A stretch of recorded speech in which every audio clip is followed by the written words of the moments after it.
I'm curious what it was like the first time you saw a gorilla. It still kind of honestly still gives me goosebumps when I think about it. So I made my first trip over soon after we joined forces in 2009. I made my first trip ever to Africa. I'd never been there before. And I went to Rwanda, and Mike and I and one of our field vets and park personnel went into Volcanoes National Park, Rwanda, to check on a group of gorillas. And it happened to be the Hirwa family group of gorillas. All the family groups of mountain gorillas are named, and every individual is known. And I can talk more about that. But anyway, it was a pretty rainy day.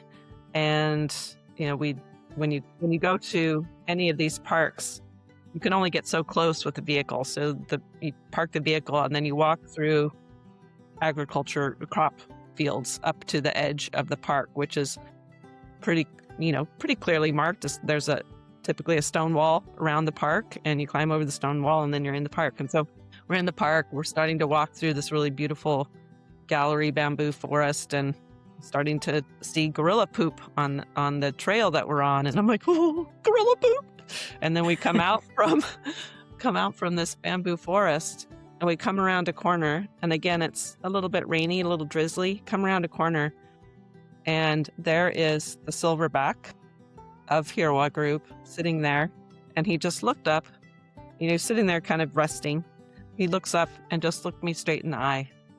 And I locked eyes with a wild mountain gorilla, and I'll just never forget it. It was like, I don't know. I try to explain to people what it's like to be in the presence of these animals, and to see them for the first time feels a little bit like what I imagine it would be like if you were told you had a family member that you didn't know about and you were meeting them for the first time, because it really felt like, where have you been all my life?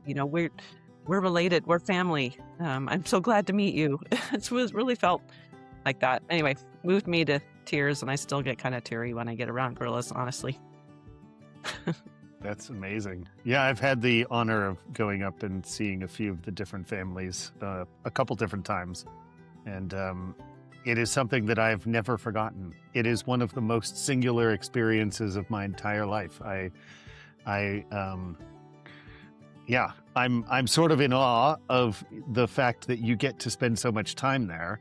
Do you spend a lot of time in Rwanda, or are you back and forth a lot? Good questions. To I'm based in California, and my position as executive director has always been a part-time position. I have other responsibilities at the veterinary school with our wildlife health center. So over the years, I've gone over 2, 3, sometimes 4 times a year for a couple weeks at a time. So, and if I'm lucky, I get to go into one of the parks and see the gorillas. I get to go with one of our field vets who's doing a veterinary monitoring visit.